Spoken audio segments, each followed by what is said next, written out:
Good afternoon everybody, आप सबका स्वागत है आपके अपने चैनल फैंटेसी एरिना पे। आप देख रहे हैं बड़ा मुकाबला जो आज शाम को होने वाला है केकेआर का। और उससे पहले केकेआर आरसीबी का, लेकिन उससे पहले हम देखेंगे क्या कल का रिज़ल्ट जो था ज़बरदस्त फिर से। और ये थे हमारे टेलीग्राम चैनल, जहाँ पे अगर आप नहीं हो तो वो बहुमूल्य चीज़ें मिस कर रहे हो जो आपको नहीं करनी चाहिए। Fantasy arena without space search करो और 59,000 प्लस लोग हैं, आप पहुंच जाओ यहाँ पे। बिना स्पेस के सर्च करना, तभी आप एक्चुअल चैनल पे पहुंचोगे। अदरवाइज़ बहुत सारे दूसरे चैनल्स भी हैं जो डुप्लीकेट हैं, ये आपको पता है ऑलरेडी। तो कल का मैच बहुत ज़बरदस्त गया, इसके बारे में हम आखिरी में बात करेंगे कि क्या थॉट प्रोसेस था। उससे पहले लोगों के लिए भी कल का दिन बहुत अच्छा गया, और खासकर जो डाइवर्सिफाई कर रहे हैं उनके लिए तो ज़बरदस्त। जो टीम कल एग्जैक्टली बॉलिंग टीम शेयर करी थी, वही बॉलिंग टीम फर्स्ट आई थी। ये पूरा रिजल्ट है जो कल इसी वीडियो में शेयर करी थी। और बड़े बड़े कॉन्टेस्ट थे, सब में ही जितने कॉन्टेस्ट भरे, खेलता तो काफ़ी हैं लेकिन अब भरते नहीं हैं कॉन्टेस्ट, तो फिर जितने भरे उसमें। और कल हमने मैं काफ़ी जल्दी सो गया था, तो उसकी वजह से लाइव फैंटेसी नहीं खेल पाया। लेकिन सेकंड इनिंग्स खेला और एक में 62 प्लस, एक में 92 प्लस 1000 के आसपास का प्रॉफिट तो नहीं है, ये विनिंग है, प्रॉफिट। इस मैच में एक दो लाइव फैंटेसी भी खेली थी, तो इसका 50% ही इन्वेस्ट हुआ था। और इस मैच में अराउंड इसका मतलब इसमें उतना ज़्यादा नहीं बोलूँगा क्योंकि लाइव फैंटेसी खेली नहीं थी, तो उस वजह से मुझे आइडिया नहीं था कौन क्या कर रहा है। तो सेकंड इनिंग्स में डिसेंट सा मैच गया। जो टीम्स दोनों की शेयर करी थी टेलीग्राम पे, उसी के रिजल्ट्स हैं, लेकिन दोनों ही प्रॉफिट में थे इन दी एंड।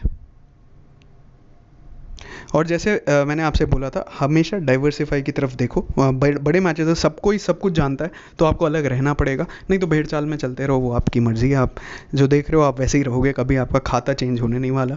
फिर आप इन्वेस्ट करते जाओ, हारते जाओ, फिर बोलते जाओ जीतना कैसा है, वो आपके ऊपर है। बाकी लोगों के कॉमेंट्स भाई, जो कल आप लोगों ने देखा होगा इंस्टाग्राम पे स्टोरीज़ में, हमने टीम शेयर करी थी, शिखर धवन थे, कुणाल पांड्या थे, सब कुछ था, और ट्रेंट बोल्ट भी थे। तो जिसने देखा होगा उसको पता होगा कि क्या टीम फॉर्मेशन हुआ और क्या चीज़ हुई, डाइवर्सिफिकेशन का क्या फ़ायदा है। ये सब इंस्टाग्राम माइंग जीएलटी और टेलीग्राम फैंटेसी एरिना पे जो लोग को फ़ायदा हो रहा है, उन लोगों के मैसेजेस आपके सामने। सो अब बात करते हैं केकेआर आरसीबी की। लास्ट में बात करेंगे टीम्स की कि कल क्या थॉट प्रोसेस था हमारे टीम्स के पीछे। अगर पिछले वीडियो देखा होगा तो आपको वो भी पता होगा। तो भाई देखो, केकेआर आरसीबी टेबल पे जो अच्छे टॉप 4 में चल रही है। लास्ट ट्रिविया का आंसर था जॉस बटलर। 3 ट्रिवियाज थे जिसके आंसर्स बचे थे, तो जॉस बटलर 13 बॉल्स खेलेंगे, ये सबसे पहले सही जवाब दिया अभय शुक्ला ने। रोहित शर्मा, जो शाने करके हमने निकनेम पूछा था, वो बताया मयंक मिश्रा जी ने। और पृथ्वी शॉ 3 बॉल खेलेंगे, ये बताया Hemant PUBG light lover. Congratulation, अगर आप भी अपना नाम देखना चाहते हो तो। नॉलेजेबल ट्रिविया है तीपो, ये बहुत बार क्वेश्चन पूछा जा चुका है, कौन है जिसका निकनेम है तीपो, और कितनी बॉल्स शुभमन गिल खेलने वाले हैं आज। केकेआर वर्सेस आरसीबी, हैशटैग और हैशटैग डीएलटी फैमिली यूज़ करके अपना आंसर देना। अब भाई देखो, वेन्यू है शारजा क्रिकेट स्टेडियम। इसके बारे में ज़्यादा बताने की ज़रूरत है नहीं, आपको पता है। स्मॉलर प्लेइंग एरिया है, फ्लैटर पिच है, बैट्समैन फ्रेंडली वेन्यू है, 6 छक्के ज़्यादा पड़ते हैं as compare to boundary. Leg spinners को थोड़ा सा एडवांटेज ज़रूर मिलता है यहाँ पे, और अच्छा स्ट्राइक रेट है, लेकिन रन बहुत पड़ते हैं, ये ध्यान रखना। चेजिंग साइड नॉर्मली डोमिनेट करती है, लेकिन ऐसा कुछ हुआ नहीं है। और डोमिनेट भी क्या, 55-45 है, मतलब हर दूसरा मैच एक फर्स्ट बैटिंग जीतती है, एक सेकंड बैटिंग जीतती है, ऐसा ही चलता है। अब आपको ये ध्यान रखने की ज़रूरत है कि अगर पहली इनिंग में बड़ा स्कोर बन जाता है तो चेज़ होना मुश्किल होता है। पावर प्ले स्टडी देख लें शारजा पे क्या कहती है, ये अभी तक मैंने दिखाई नहीं थी, लेकिन ये डेंजरस है। वजह क्योंकि यहाँ पे कुछ अलग ही चीज़ें निकल के आएंगी। देखो, सब लोग कह रहे हैं ग्राउंड अच्छा है खेलने के लिए, लेकिन किस प्लेयर को ड्रॉप करें, किसको लें। कल भी मैंने आपसे, अगर आपको ध्यान हो, मैंने आपसे कहा था, और मैं बार बार यही चीज़ पे फोकस कर रहा था। सेकंड इनिंग का पहला विकेट मुझे कल काफ़ी ज़्यादा स्ट्रांगली लग रहा था कि गिरेगा, और जिस वजह से मैंने कैप्टन वाइस कैप्टन उनमें रोहित शर्मा को नहीं रखा था। सबने रखा था, सारी जनता ने रखा था आंख बंद करके, लेकिन जो ट्रेंड एनालिसिस कहता है, गलत हो सकते हैं, ये कोई गारंटी नहीं है सही होंगे, लेकिन कुछ लॉजिक तो हो जिससे आप टीम बनाओ, और यही एक लॉजिक था। तो सबके कैप्टन जल्दी गए थे, और हमारे कैप्टन कुछ अलग ही थे, वो भी आपको दिख जाएगा। तो वीडियोज़ में ही सारी चीज़ें छुपी होती हैं अगर आप ढंग से देखते हो। अब देखो पावर प्ले में यहाँ पे क्या हो रहा है, यहाँ पे आप विकेट्स पे पहले फोकस करो। तो विकेट्स आपको सेकंड इनिंग में एक विकेट दिख रहा है, एक बार पहली इनिंग में एक विकेट गिरा, ये जो आपको दिख रहा है। तीसरे मैच में जाते जाते तीसरे, चौथे और 5वें मैच में हमेशा एक एक विकेट दोनों ही पावर प्ले में मिनिमम गिरा है। और छठा मैच तो सॉरी हुआ नहीं, इसमें से आप एक चीज़ नोटिस करो, वापस से सेकंड इनिंग में एक विकेट वाला ट्रेंड वापस आ रहा है। लेकिन एक चीज़ ज़रूरी मैं फिर से बोलूँगा, शारजा पे ये चीज़ ट्रेंड, दुबई अबू धाबी में फिर भी हम बोल सकते हैं ये ज़्यादा सही हो सकता है। शारजा में सही होना बहुत बहुत ज़्यादा मुश्किल भी हो सकता है, क्योंकि ग्राउंड बहुत छोटा है। तो अगर एज लग के भी जो आउट हो रहा है दुबई और अबू धाबी में, वो यहाँ पे बॉल छक्के पे जा रही है, तो एक चीज़ है। इसीलिए इस ट्रेंड को अभी तो हम ये कह सकते हैं कि आप इसको जीएल में आसानी से यूज़ कर सकते हो। जीएल में यूज़ करने का मतलब है जो जिगरे वाले हैं वो स्मॉल लीग में यूज़ करें, लेकिन जो बड़ी लीग में यूज़ करोगे तो उसमें चारों जो ओपनर्स है, 4 ओपनर्स होंगे, 2 पहली इनिंग 2 दूसरी इनिंग, एक ओपनर आप आराम से इस ट्रेंड के बेस पे छोड़ सकते हो, वो किसी भी इनिंग का हो, क्योंकि विकेट्स दोनों ही इनिंग में दिख रहे हैं हमें। अब हमें ये कंफर्म नहीं किस इनिंग में ये ट्रेंड फेल होगा, लेकिन अभी जो मेजॉरिटी गया हुआ है, एक बार सेकंड इनिंग में फेल हुआ है पहले और एक बार फर्स्ट इनिंग्स में भी, लेकिन ओवरऑल उसके बाद से लगातार हर इनिंग में एटलीस्ट एक विकेट तो गिरा है। तो अब अगर रिस्क लेना है बड़ी लीग में, स्मॉल लीग की बात नहीं कर रहा, बड़ी लीग की बात कर रहा हूँ अभी, तो आप ये रिस्क ले सकते हो कि एक ओपनर, 4 ओपनर में से एटलीस्ट एक छोड़ सकते हो, ठीक है। अब दूसरा जो पॉइंट है वो देखने वाला है कि बैटिंग पोजीशंस पे क्या हो रहा है। बहुत ही खास ऑब्जर्वेशन है ये, अभी तक नहीं करी थी मैंने शारजा पे, लेकिन जब देखा तो भाई अलग ही चीज़ निकल के आई। टॉप 2 हाईएस्ट स्कोरर देखते हैं हम पूरे मैच के हर इनिंग से। तो पहली इनिंग में top 2 highest scorer number 2 number 3, number 2 का मतलब है ओपनर और नंबर 3 वन डाउन। यही चीज़ रही नंबर सेकेंड इनिंग्स में, नंबर 2 नंबर 3। अगले मैच में गए, फिर से देखा, फिर से हमें देखा नंबर 1 नंबर 2 और फिर से नंबर 2 नंबर 3 नंबर 4। तो मतलब आपको क्या दिख रहा है, एक ओपनर तो आपको दिख ही रहा है, देखो यहाँ पे ये नंबर 2 मतलब एक ओपनर, नंबर 1 मतलब एक ओपनर, नंबर 2 मतलब एक ओपनर, फिर से एक ओपनर, फिर नीचे गए। एक आध मैच में ये अलग भी जाएगा, लेकिन 80 से 90% ये ट्रेंड आपको दिखेगा कि नंबर 3 रहेगा हमेशा, नंबर 3 या नंबर 4 में से एक, और नंबर 1 नंबर 2 में से एक, ये आपको हमेशा दिख रहा है। देखो चौथे मैच में गए ओपनर और फिर नंबर 3 और नंबर 1, ठीक, फिर से नीचे गए, ये यहाँ पे नंबर 1 और नंबर 3। तो कहने का मतलब है वन डाउन और वन डाउन वाला प्लेयर और एक ओपनर, ये हमेशा आपका साथ दे रहे हैं। ये आपको स्कोरिंग में भी दिख रहा है इनिंग वाइज। और नंबर 3 तो ऑलमोस्ट, मतलब मुझे नहीं लगता कोई ऐसा स्पॉट है जहाँ नंबर 3 ना दिख रहा हो आपको। देखो दोनों इनिंग्स में नंबर 3, सेकेंड मैच में सेकेंड इनिंग का नंबर 3, क्योंकि आप ये देख रहे हो कि पावर प्ले में अगर सेकेंड इनिंग में एक विकेट गिर रहा है तो नंबर 3 का रोल बढ़ेगा। फिर थर्ड मैच में फिर से नंबर 3 दोनों इनिंग्स में, ठीक है, हाईएस्ट स्कोरर है दोनों इनिंग का। ये स्कोरर्स हैं, मतलब ये हाईएस्ट स्कोरर, फिर ये सेकंड हाईएस्ट स्कोरर, ये थर्ड हाईएस्ट स्कोरर उस इनिंग का, ठीक है, उस इनिंग का है, ध्यान रखना।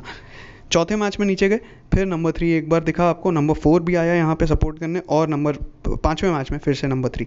तो कहने का मतलब है कि जो वन डाउन वाला प्लेयर है दोनों इनिंग से, एक तरफ है विराट कोहली और एक तरफ नीतीश राणा अभी तक है, दोनों ही बेहद ज़रूरी हैं। अब विराट कोहली सबके पास होगा, लेकिन नीतीश राणा को कम लोग लेंगे, यहीं आपका एक अलग डिफरेंशियल पिक आता है। अब हम बात करते हैं, अब देखो इनका ये चेंज हो सकता है, ज़रूरी नहीं ये नंबर 4 पे भी आ सकते हैं, कभी कभी चेंज होगा, लेकिन अभी मैं मान के चल रहा हूँ नीतीश राणा वन डाउन आ रहे हैं। तो नीतीश राणा वन डाउन अगर आ रहे हैं तो क्या ये रिकॉर्ड इनका ग्राउंड और हेड टू हेड के रिकॉर्ड से मैच कर रहा है, क्या ये हेल्प कर रहा है? विराट तो सबके पास है आज, नीतीश राणा पे हम देखते हैं एक बार, ठीक है। फिर से एक ओपनर, 4 ओपनर्स में से एक ओपनर का है बस हिसाब किताब, बाकी शारजा का ग्राउंड है भाई, चारों भी चल सकते हैं, लेकिन रिस्क लेने वाले इस चीज़ पे एक रिस्क ले सकते हैं बड़ी लीग्स में। छोटी लीग्स में तो आप ऑब्वियसली जो बड़े अच्छा खेल रहे हैं वो सबको ही लेके जाओगे, लेकिन नंबर 3 ज़रूरी है, मैं फिर से कह रहा हूँ, ठीक है। अब उसके बाद लास्ट मैच की कुछ ऑब्जर्वेशन जो प्लेयर्स को हुई थी, उसमें अश्विन कह रहे थे कि पावर प्ले के बाद बहुत ज़्यादा बॉल गीला हो रहा था, जिसका मतलब है ड्यू काफ़ी आ रही थी और बॉल स्टॉप बहुत कर रही थी, ये बोला है श्रेयस अय्यर और शिवन स्मिथ ने, जो उन्होंने लास्ट मैच खेला। तो इस मैच में कुछ अलग ही दिखा था, जो लास्ट मैच हुआ बॉल उतने ज़्यादा लोगों ने रन नहीं बनाए जितने 200 प्लस हर बार बन रहे थे, लेकिन तब भी जो पहली इनिंग में रन बने वो सेकेंड इनिंग में नहीं बने। तो ये 2 ऑब्जर्वेशन थी जो लास्ट मैच से आई थी, DC वर्सेस RR की, ठीक है। तो ओवरऑल आप देख सकते हो हाईएस्ट 200 प्लस जाता है और आराम से जाता है, 180 प्लस तो बनना ही चाहिए, वो मुझे आज भी लग रहा है बनना चाहिए। RCB KKR दोनों ऑलमोस्ट बराबर हैं, यहाँ पे कुछ खास फर्क नहीं है। KKR ने मैच खेला भी है और 228 चेज करते हुए 210 बनाया भी है, लेकिन जीत नहीं पाए थे। उसमें रसल के विकेट थे। अब रसल और सुनील नारायण दोनों जो कैरेबियन प्लेयर्स हैं, इन पे आज डाउट बहुत गहरा है। अब दोनों खेलेंगे नहीं खेलेंगे कोई अपडेट नहीं है, और यही एक अपडेट आएगी टेलीग्राम फैंटेसी अरीना पे। पहुंच जाना, बिना डिस्क्रिप्शन पे लिंक है, बिना स्पेस दिए फैंटेसी अरीना टाइप करके पहुंच जाना, वहाँ से अपडेट लेना। और अगर कुछ जल्दी पता लगा तो मैं बताऊंगा। उस मैच में नीतीश राणा, इयान मॉर्गन अच्छा खेला, देखो नंबर 3 फिर से, ठीक है। इयान मॉर्गन 4 पे नॉर्मली खेल रहे हैं, उनका बैटिंग ऑर्डर ऊपर नीचे हो रहा है, लेकिन ऐसा ही दिख रहा है। और त्रिपाठी ने उस मैच में नीचे से बहुत अच्छे रन बनाए थे। आप ओवरऑल देखोगे तो देखिएगा बहुत ही बड़ा डिफरेंस है पेसर वर्सेस स्पिनर्स में। जो मैं अपनी बात भी यही बोलने वाला था, आपको पेसर्स रखने पड़ेंगे। स्पिनर आप भले ही एक स्पिनर के साथ सिर्फ खेलो, ये बड़ी बात है, लेकिन छोटा ग्राउंड है, पेसर्स आपको ज़रूर रखने हैं। तो जैसे पैट कमिंस मुझे लगता है आज इंपॉर्टेंट है, खासकर जब वो अंडर लाइट्स बॉलिंग करते हैं, वो ज़बरदस्त हो जाते हैं। और ठीक है, यहाँ पे मॉर्गन ने पिछली इनिंग अच्छी खेली, अभी तक उनका एवरेज कम है, लेकिन छोटा ग्राउंड है, उनको पसंद है। नीतीश राणा ने एक इनिंग खेली पिछले मैच में, ऐसे ही त्रिपाठी के साथ। तो बेसिकली KKR की एक ही इनिंग्स है, लेकिन रसल और नारायण अगर दोनों अवेलेबल नहीं है, उनको यहाँ ग्राउंड का एक्सपीरियंस बहुत है। 8 इनिंग्स हैं रसल के पास, ऑलमोस्ट सेम सिनारियो 8 इनिंग्स है नारायण के पास। अब नारायण खेलते हैं कि नहीं खेलते इस पर डिपेंड करता है, ये दोनों का नरेन का क्यों बोल रहा हूँ, क्योंकि इनको सस्पेक्ट बॉलिंग एक्शन के लिए रिपोर्ट किया गया है। अगर एक और बार रिपोर्ट कर दिया गया तो इन पूरे पूरे आईपीएल में ये बॉलिंग नहीं करेंगे। और जितना मुझे समझ आता है, जितना लॉजिक कहता है कि केकेआर को इनको अभी रिस्क नहीं करना चाहिए। अगर ये रिपोर्ट वापस भी करे जाते हैं तो ऐसे मैच में करे जाएं जो मैच खत्म होने के बाद जो डू और डाई वाले मैचेस हों, तो जैसे जिसका मतलब है सेमीफाइनल्स, या ऐसा मैच अगर उनको क्वालिफाई करने के लिए चाहिए, या इवन फाइनल्स अगर ये पहुंचते हैं, तो मुझे लगता है सुनील नारायण को अभी नहीं देना चाहिए जब तक एकदम क्लैरिटी नहीं आ जाती उनको खिलाने की।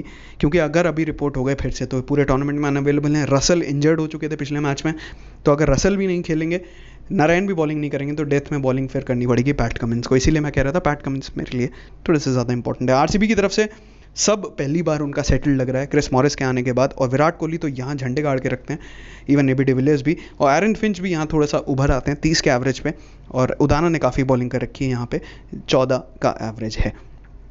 ठीक है, एक मैच 2014 में हुआ था, उसमें भी विराट कोहली के 30, इसमें एबीडी उतना अच्छा नहीं खेले थे, 5वें नंबर पर बैटिंग करने आए थे। बहुत पुराना मैच है, जस्ट एक आइडिया देने के लिए, तब उमेश यादव केकेआर की तरफ होते थे। ठीक है, तो ग्राउंड से कुछ और खास निकल नहीं रहा, एक ही एक मैच है, लेकिन मेरे लिए अभी भी पेसर्स ज़्यादा विकेट ले रहे हैं। सेकंड इनिंग्स में भी ज़्यादा विकेट गिरे हैं, ये आपने देखा होगा। और ब्लाइंड जीएल कैप्टन में विराट कोहली, मॉकन और एबीडी, ये 3 ऑप्शन हैं। हेड टू हेड जब दोनों टीमें आपस में खेलेंगी तो केकेआर भाई बहुत बड़े मार्जिन से आगे आरसीबी को धो के रखा है पिछले 5 मैच में। लेकिन मैं अभी भी कह रहा हूँ, मुझे लगता है कि आरसीबी ठीक खेल रही है अभी। आरसीबी कंटेंडर बन गई है टॉप 4 का कहीं ना कहीं से, क्योंकि उनकी थोड़ी सी स्टेबिलिटी आ गई है बॉलिंग लाइनअप में। अब दिक्कत होगी केकेआर को खासकर, और कब जब उनके दोनों बड़े प्लेयर्स नहीं होंगे, देखते हैं। अब जब दोनों हेड टू हेड खेलती हैं, विराट कोहली का एवरेज 35 ज़रूर है, लेकिन इनके आखिरी 5 मैच के स्कोर देखोगे तो आंखें खुली की खुली रह जाएंगी, ज़बरदस्त है। एबी डिविलियर्स 26, इनका भी आखिरी 2 में 150 है। मोइन अली एक ही मैच खेला था, एक ही इनिंग थी बड़ी, वही नॉट आउट रहे शायद उस इनिंग में, इसलिए उनका एवरेज ज़्यादा है। चहल, ये एवरेज आप बहुत कम देखोगे चहल के साथ। सब लोग आज चहल लेंगे ब्लाइंडली जीएल में। मैं अभी, जैसे मैंने कल कृणाल पांड्या का बोला था कि कुछ लग रहा है कि कुछ वो कर सकते हैं, क्योंकि उनका रिकॉर्ड सजेस्ट कर रहा था, और हमेशा रिकॉर्ड सही नहीं होगा, लेकिन जो इंट्यूजन है वो भी मैच करना चाहिए, और कल लग ही रहा था। इसलिए आपने स्मॉल लीग में मेरी टीम में कृणाल पांड्या को भी देखा था और शिखर धवन को भी। ये मैं आपको एंड में बताऊंगा कि क्या थॉट प्रोसेस था उसका, क्योंकि काफ़ी लोग कहते हैं आप टीम शेयर नहीं करते, दिखाते नहीं कि कौन कैसी टीम से जीते। तो मैंने कहा इस बार मेरे पास थोड़ा सा टाइम है, नहीं तो वीडियो बहुत लेट अपलोड होता था, टाइम नहीं होता था। आज डिस्कस करेंगे एंड में, अगर सुनना हो तो एंड में रहना। अगर रसल और नारायण खेलते हैं तो दोनों बहुत इंपॉर्टेंट है। ठीक है, रसल का एवरेज देखो। अब हाँ, रसल बॉलिंग नहीं करेंगे तो थोड़ा सा उनकी फैंटेसी जो उसके वैल्यू है ना वो कम हो जाएगी, पॉइंट्स की वैल्यू, क्योंकि सिर्फ बैटिंग में उन्होंने इस टूर्नामेंट में अच्छा नहीं किया, ओवरऑल बहुत अच्छा किया, 58 का एवरेज है, लेकिन बॉलिंग में भी परफॉर्म अच्छा करा। 8 इनिंग में 6 विकेट है। नरेन बैटिंग में भी 250 मार चुके हैं, सरप्राइजिंग है क्योंकि अभी नहीं चल रहे हैं बैटिंग से, लेकिन बॉलिंग में ज़बरदस्त हैं यार वो। तो ये दोनों नहीं खेलेंगे तो आपकी स्मॉल लीग टीम बनाना आसान हो जाएगा, या आपके लिए, लेकिन टीम के लिए बहुत दिक्कत आ जाएगी। नीतीश राणा 85 का एवरेज देखो, ऊपर आया था नाम ना, याद है नंबर 3 वाले प्लेयर का। मैं कह रहा था आपको देखते चलना है कि क्या रिकॉर्ड सपोर्ट कर रहे हैं। अभी आपने ग्राउंड पे देखा, पिछले मैच में 58 रन बना के आ रहे हैं, अगेंस्ट कोई भी ऑपोजिशन हो इस ग्राउंड पे था। अब आप देख रहे हो हेड टू हेड का 85 का एवरेज। ठीक है, ये कम नहीं है। और टूर्नामेंट तो चलो आपको पता ही है कौन अच्छा खेल रहा है कौन नहीं। यजुवेंद्र चहल बहुत अच्छी बॉलिंग करा रहे हैं, उदाना बहुत अच्छी मिक्स कर रहे हैं बॉलिंग को। अब देखो लास्ट कुछ हेड टू हेड, ठीक है, 19 अप्रैल 2019 से आखिरी कुछ head to head, Virat Kohli ज़बरदस्त फॉर्म में। और एक खास बात, आप एक चीज़ नोटिस करना, देखो कितना ज़बरदस्त चीज़ है। आरसीबी वर्सेस केकेआर पिछला मैच, फिर एक और मैच 200 प्लस का स्कोर, फिर एक और मैच 175 का जो केकेआर ने चेस कर लिया, फिर एक और 176 जो केकेआर ने चेस कर लिया, और फिर एक और 158 जो केकेआर ने चेस कर लिया। 2 चीज़ें दिखी आपको। पिछले 5 मैच में केकेआर ने 4 मैच चेस करते हुए जीते और 1 हारा है। और इसका मतलब एक और है, आरसीबी सिर्फ बैटिंग फर्स्ट करा है अभी तक आखिरी 5 मैच में। और आखिरी 5 मैच पता है कब से हुए हैं? आखिरी 5 मैच 2017 से। ठीक है, 3 साल से आरसीबी केकेआर जब भी खेलता है, आरसीबी हमेशा बैटिंग फर्स्ट कर रहा है, केकेआर हमेशा चेस कर रहा है। और केकेआर 4 मैच जीता है चेस करके, सिर्फ 1 हारा है, वो भी तब जब 213 बन गए आरसीबी के। ध्यान दो इस चीज़ पे, बहुत इंपॉर्टेंट है। अगर आज जितने भी मैं स्टार्ट बोल रहा हूँ ना हेड टू हेड के, वो सारे इसी चीज़ पे रिवॉल्व करते हैं जब आरसीबी पहले बैटिंग कर रहा है। तो अगर ये उल्टा हो जाता है तो दिक्कत आ सकती है आपको, क्योंकि वो सारे स्टार्ट हैं आरसीबी फर्स्ट बैटिंग के, क्योंकि पिछले 3 साल से यही हो रहा है। अगर ये रहता है तो मैच अच्छा होना चाहिए मेरे हिसाब से, और अगर रसल और नरेन ना हो तब तो फिर ज़बरदस्त हो जाएगा।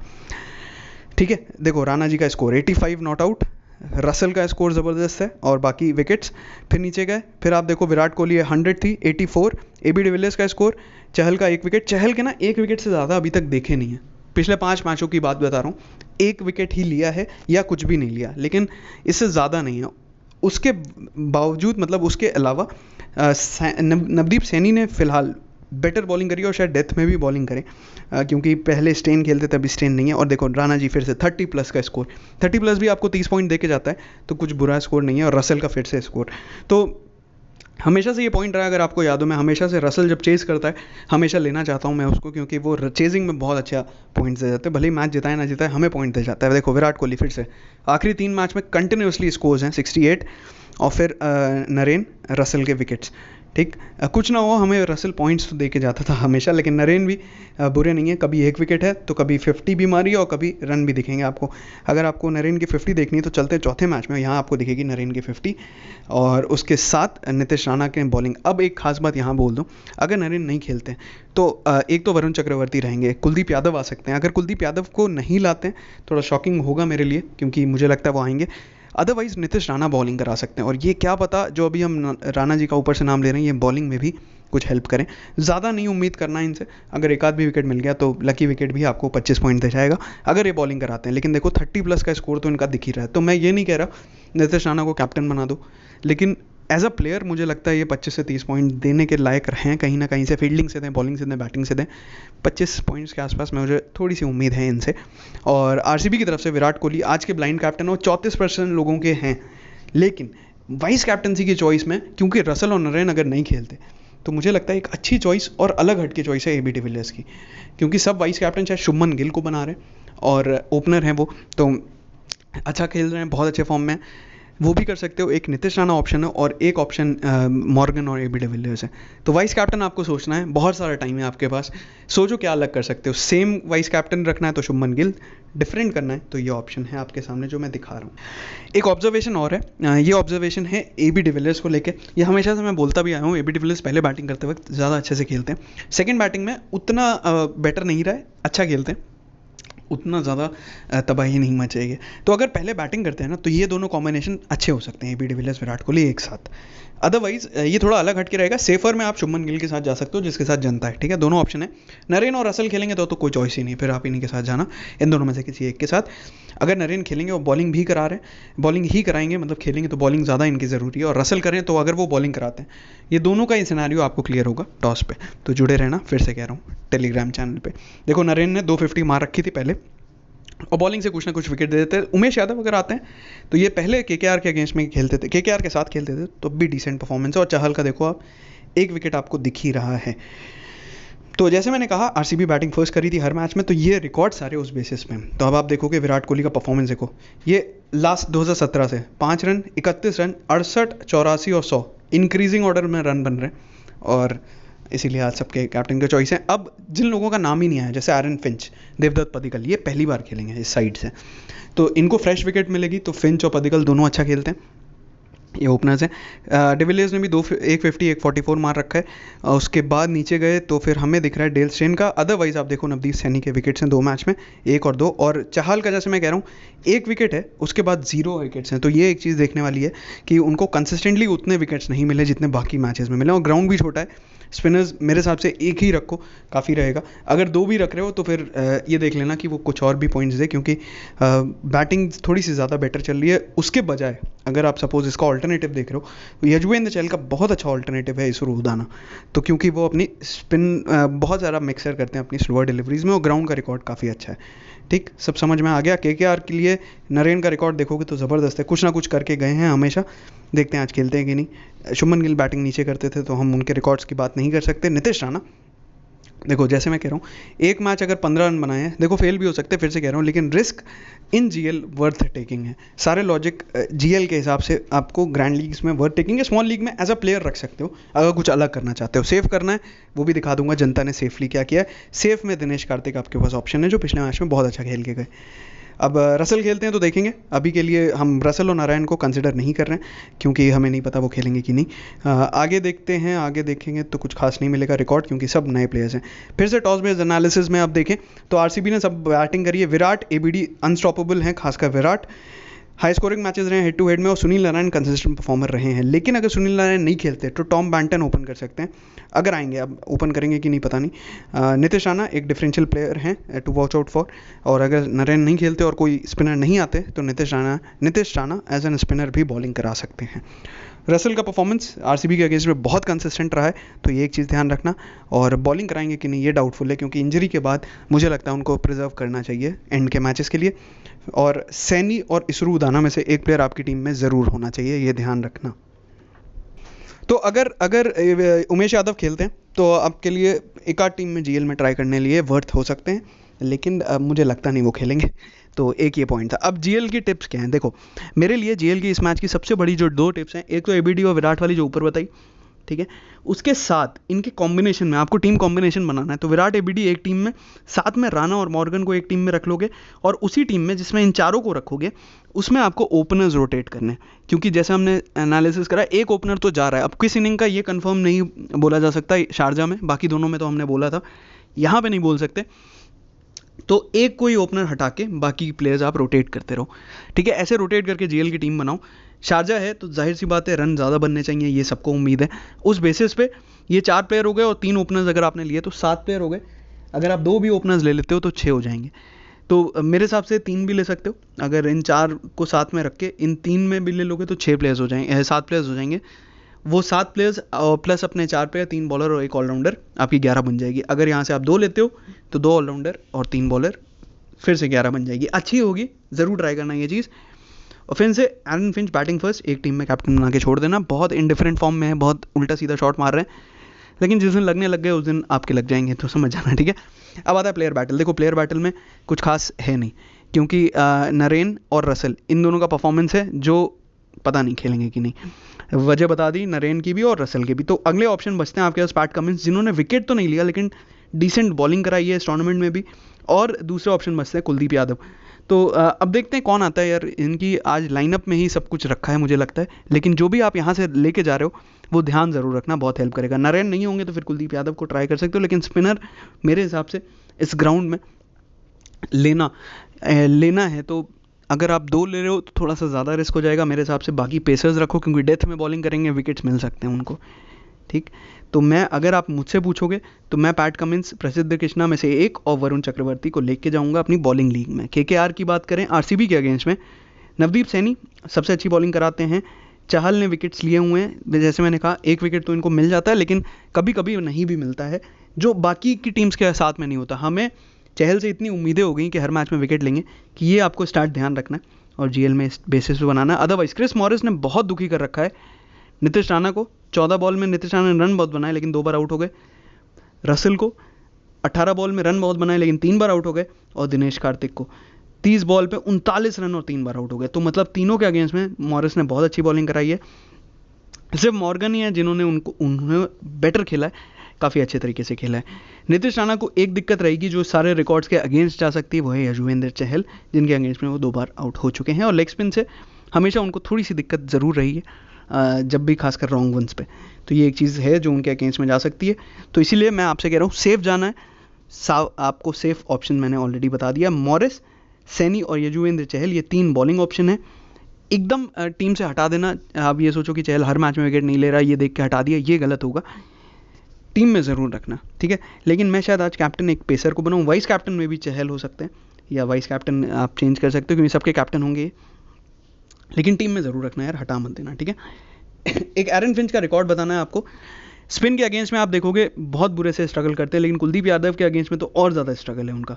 10 बॉल में 1 बार आउट हुए आईपीएल टी20 में, टी20 इंटरनेशनल में 15 बॉल पे 3 बार आउट हो गए, और ओडीआई में तो 116 बॉल पे 3 बार आउट हुए। तो दिक्कत रही है स्पिन के अगेंस्ट में, तो रही है। अब एरन फिंच के अगेंस्ट में अगर केकेआर स्पिन लगाता है तो कुलदीप यादव अगर आते हैं तो वो एक कर सकते हैं बॉलिंग, अदरवाइज में भी वरुण चक्रवर्ती को लगाया जाए। मैचअप्स में केकेआर के 2 लेफ्ट हैंडर्स हैं, ये देखो ये सब चीज़ चेंज हो सकता है आज, क्योंकि बैटिंग ऑर्डर चेंज होगा, कोई नए प्लेयर्स आएंगे अगर आए तो। अदरवाइज ये 2 और 5 का कॉम्बिनेशन है चहल और सुंदर के लिए, और आरसीबी केकेआर के लिए। जब आरसीबी की बैटिंग देखोगे तो 3 लेफ्ट हैंडर, 4 राइट हैंडर्स हैं, जिसमें वरुण, सुनील नारायण। अब सुनील नारायण बॉलिंग करेंगे कि नहीं पता नहीं, अदरवाइज कुलदीप आ सकते हैं यहाँ पे, ठीक है। अब एक चीज़ आखिरी में जो बोलनी है आपको, जब आप ऑलराउंडर्स पिक कर रहे होगे या अलग हट के प्लेयर्स पिक कर रहे होगे, इन चारों पे ध्यान देना। Shivam Dube, Eoin Morgan, Chris Morris और नीतीश राणा, ठीक है। इन चारों को रोटेट कर लेना, अगर जीएल में रोटेट करना है। शिवम दुबे एक अच्छे हिटर हैं, छोटे ग्राउंड में हेल्प कर सकते हैं। इयॉन मॉर्गन भी वैसे ही किया था पिछले मैच में। नीतीश राणा का मैंने आपको ऊपर पूरी कहानी बता दी, और क्रिस मॉरिस, ये 4 ऐसे प्लेयर हैं जो आपको हेल्प करेंगे। 2 आरसीबी के, 2 केकेआर के, इन पर ध्यान रखना जब आप टीम बना रहे हो। ठीक, सारा कुछ हो गया, आई होप आप समझ गए होगे। अब आगे बढ़ते हैं स्क्वाड एनालिसिस। बल्लेबाजी गेम्स जीएलटी फैमिली कोड से साइन अप कर लो, धमाका कर रहे हैं। डाइवर्सिफाई करो, पैसा अलग अलग जगह लगाओ। हर चीज़ एक ही जगह लगाओगे, हारोगे तो बहुत बड़ा हारोगे। अलग अलग जगह लगाओगे, एटलीस्ट वो कवर अप हो जाएगा, लॉस में नहीं रहोगे। ध्यान रखना इस चीज़ का, ठीक है। देखते हैं कौन आता है। कुलदीप यादव शायद आज आ सकते हैं, मोस्टली यही चांसेस लग रहे हैं। और रसल इंजर्ड हुए तो रसल की जगह एक पेसर खिलाना है, देखते हैं क्या करते हैं। और पेसर खिलाएंगे तो फिर लोकी फर्गसन आ जाए, बहुत अच्छी डेथ बॉलिंग करा रहे हैं। अगर वो आते हैं तो एक इंटरेस्टिंग चॉइस हो सकता है हमारे लिए। देखते हैं क्या होता है। शुभमन गिल, सुनील नारायण अभी तक ज़्यादातर टीमों कैप्टन, वाइस कैप्टन है। आरसीबी के लिए एबीडी और विराट कोहली आंख बंद करके यही रहनी चाहिए। नीतीश राणा, मॉर्गन, दिनेश कार्तिक, ज़्यादातर लोग दिनेश कार्तिक की तरफ हैं। आपको इन दोनों में से एक को तो ज़रूर ट्राई करना है जीएल में। आरसीबी के लिए फिंच, पदिकल और मॉरिस। फिंच, पदिकल ये अच्छे ऑप्शन है। तो देखो भाई, मेरी टीम जो दिख रही है वो है अभी के लिए एक रिस्क लिया हुआ है, ये जीएल के हिसाब से। स्मॉल लीग के हिसाब से शुभमन गिल है और मॉर्गन है, ये अच्छे ऑप्शन है। शायद ये एंड में मैं करूं कि इन दोनों को कैप्टन वाइस कैप्टन भी बना दूं। ये एक चॉइस है मेरे पास जो मैं रिस्क ज़्यादा लूँगा, लेकिन कैप्टन यही रहने वाले हैं आज। वाइस कैप्टन को हम बदलेंगे, ठीक है। देखते हैं किसको बनाएंगे। फिलहाल के लिए ये है जिसमें चहल भी है। जैसे मैं कह रहा हूँ, आउटराइटली मत हटा देना, सबके पास होगा। तो अगर विकेट ले गया और रिकॉर्ड के उल्टा चला गया तो आप बुरी तरीके से हारोगे। तो ऐसे प्लेयर को ऐसे नहीं हटाया जाता, टीम में रखा हुआ है सेफ्टी के लिए, ताकि नुकसान ज़्यादा ना हो। 3 आरसीबी के बॉलर्स हैं, 2 केकेआर के बॉलर्स हैं। जो मैंने केकेआर के बॉलर्स बॉलिंग लीग में लिए थे वही मेरे हिसाब से यही मेरी बॉलिंग लीग की टीम भी आपको दिखने वाली है। दूसरी टीम जो जनता ने बनाई है, देखो जनता की टीम थोड़ी सी ज़्यादा स्टेबल रख रही है। उन्होंने उदाना को ले रखा। अब मैं उदाना को ही लेने में बस कन्फ्यूजन है। आप बताओ आप क्या कर रहे हो। नवदीप सैनी वर्सेस इसरू उदाना, किसको ले रहे हो? ये एक चॉइस है आपके लिए। बाकी इसके अलावा ये जो जनता की टीम है इसमें सब कुछ है। देखोगे 4 टॉप ऑर्डर बैट्समैन, इसमें राणा नहीं है, इन्होंने राहुल त्रिपाठी और दिनेश कार्तिक को लिया हुआ है, और मैंने बस राणा को ले रखा है। यही एक चेंज है, और कार्तिक नहीं है मेरी टीम में। तीसरी टीम जो मैं अलग हटके बनाना चाहता था वो ये है, जिसको कोई नहीं ले रहा उसको। जैसे त्रिपाठी जी को कम लोग ले रहे हैं, राणा जी को कम लोग ले रहे हैं, और नरेन इसरू उदाना, प्रसिद्ध कृष्णा को कम लोग ले रहे हैं। तो ये वो टीम है जिसमें मैं कैप्टन वाइस कैप्टन थोड़ा सा अपने मन वाला रखना चाहता था, वो ये। अब अगर आप बॉलिंग लीग देखोगे तो बॉलिंग लीग में आपको दिखेंगे मॉरिस और पैट कमिंस। अगर सेकंड बॉलिंग करेंगे तो शायद मैं पैट कमिंस को वाइस कैप्टन रखूँगा, अदरवाइज चाहल को कर दूंगा सेम सिनेरियो में। ये मेरे 5 प्लेयर्स हैं। अब इसमें लोकी फर्गसन आएंगे या कोई और प्लेयर आएगा तो मैं चेंज करके अपडेट करूंगा। इंस्टाग्राम मयंक जीएलटी और ट्विटर मयंक जीएलटी और टेलीग्राम फैंटेसी अरीना पे। अब जो लोग रुके हुए हैं उन लोग के लिए भाई, वीडियो लाइक कर दिया होगा आपने अभी तक। ये थी कल की मेरी टीम। अब मैंने अलग क्या किया, मैंने आपसे कल कहा था लेफ्ट हैंडर्स के लिए ज़रूरी है, क्योंकि दोनों टीम्स में ऑफ स्पिनर कम थे। तो अगर आप ये जो मार्क सर्कल देख रहे हो, कि तीनों लेफ्ट हैंडर्स के लिए है, और बॉलर भी एक 4 लेफ्ट हैंडर मैंने रखे थे, जिसमें से मैंने कैप्टन क्या किया था, शिखर धवन को। अब आप सोचोगे यार इतना रिस्क, क्योंकि मुझे ये पता था श्रेयस अय्यर अच्छा खेलेंगे, सब लोग कैप्टन कर रहे हैं, लेकिन सब लोग कैप्टन वाइस कैप्टन कर रहे थे रोहित शर्मा, या कैप्टन कर रहे थे रोहित शर्मा को। मुझे ये कॉन्फिडेंस बिल्कुल नहीं था, इसीलिए कल आपने देखा होगा मैंने कहीं पे ये नहीं लिखा कि कैप्टन इनको करो।